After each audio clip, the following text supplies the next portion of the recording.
Bonjour, bonjour, c'est que ça fait un an. Bah quoi? Je vous ai manqué? Je suis là aujourd'hui pour vous parler de mon retour au pays. Vous savez, tout le monde aime rentrer dans son pays parce qu'on s'y sent plus à l'aise, bien naturellement. Et moi, j'étais à l'étranger, j'étais au Ghana. Et là-bas, tout se passait bien. Les gens étaient gentils, les gens étaient sympas, les gens voulaient être mon ami. Les gens me saluaient. Les gens, enfin, te parlaient avec respect, même quand tu venais leur demander un service. Ce qui est le contraire de mon pays, hein, le Gabon, où tout le monde, il te donne l'inverse, tu vois. Tu peux venir gentiment demander un service ou la personne te rend un service, mais la personne va toujours être agressive avec toi. Même moi, je suis comme ça, je vais pas mentir. Je me rappelle de la première fois que je suis allé dans un magasin au Ghana, la dame, vous savez, la commerçante, elle m'a demandé comment vous allez, est-ce que vous avez passé une bonne journée, qu'est-ce que je peux faire pour vous. Moi, j'étais frustré parce que c'est pas la même chose dans mon pays. Dans mon pays, c'est radicalement l'inverse. Ouais. Vous pouvez aller dans un magasin au Gabon et puis vous allez vous dire, par exemple, je peux avoir du pain? On va vous dire, mais bien sûr que tu peux avoir du pain vu qu'il est là. Enfin, c'est assez brutal, mais quand tu es un Gabonais, tu ressens ça un peu comme de l'affection, tu vois. Et quand je suis revenu au pays, j'ai senti que j'étais plus au Ghana. Que dès l'aéroport, j'ai rencontré un des officiers de l'immigration. Il tenait mon passeport que je lui avais donné et il m'a demandé, vous êtes Gabonais? J'ai dit, non, je suis asiatique. Hein, ça se voit vachement sur mon visage. Putain, t'as mon passeport dans les mains. Tu peux pas lire une seconde? Non, mais je vous jure, c'est vraiment terrible. Et là, j'avais un petit sentiment de joie dans mon cœur parce que je me suis dit, enfin, je suis dans mon pays. Les agents de la police ou de l'immigration sont complètement stupides ou ils savent même pas lire. Je me rappelle aussi d'un autre exemple que j'ai gardé en mémoire lorsque je suis allé pour la première fois en pharmacie pour m'acheter un médicament contre les maux de tête parce que j'avais des maux de tête. Et la vendeuse en pharmacie m'a accueilli avec beaucoup de subtilité, de douceur. Elle m'a susurré les mots suivants. Vous voulez quoi? Hein? Vous êtes venu faire quoi? Je dis, mais je suis venu pour prendre un médicament pour les maux de tête parce que j'ai mal à la tête. Ah! Donc c'est pour ça que tu es là. Je dis, oui, je suis là pour ça. Vous pouvez faire vite, s'il vous plaît. C'est quoi? C'est quoi? Je fais mon travail, non? Je sais pas, c'était tellement bien. J'ai ressenti ça un peu comme des petits papillements dans les orteils. C'était tellement. Ce qui m'avait aussi manqué, c'était le voisinage, l'ambiance des voisins et tout, qui se mêlent souvent de ceux qui ne leur regardent surtout pas.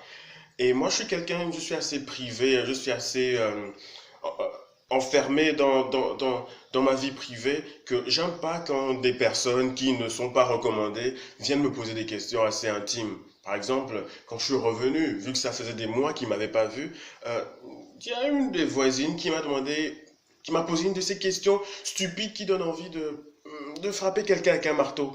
Elle est venue vers moi et m'a dit, oh, tu es revenu. Je lui ai dit, non, en fait, ce que tu vois, c'est un hologramme de moi, en fait. En ce moment, je suis au Japon. Ce qui m'a aussi manqué dans le fait que ici, tout le monde se mêle de tout, de la vie de tout le monde, c'est que si tu oses répondre à une question, une personne quelconque qui va te poser, par exemple, la question, il te dit, tu étais où? Tu étais parti où? Ça fait des mois qu'on t'a pas vu. Et tu dis, par exemple, ouais, j'étais au Ghana, je suis allé faire un petit séjour là-bas.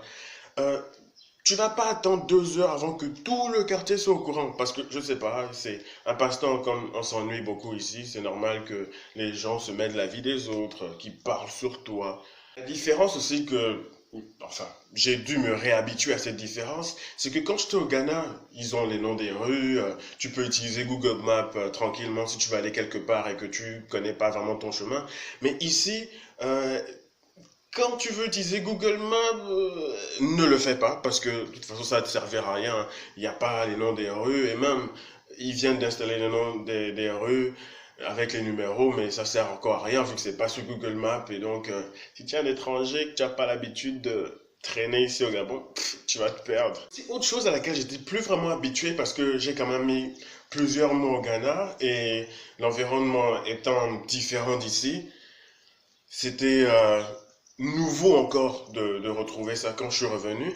Ce sont la douce période des grèves. Tu vois, il y a des grèves partout. Tu vas aller à l'hôpital, il y a la grève. Tu vas aller à l'école, il y a la grève. Tu veux te suicider, il y a la grève.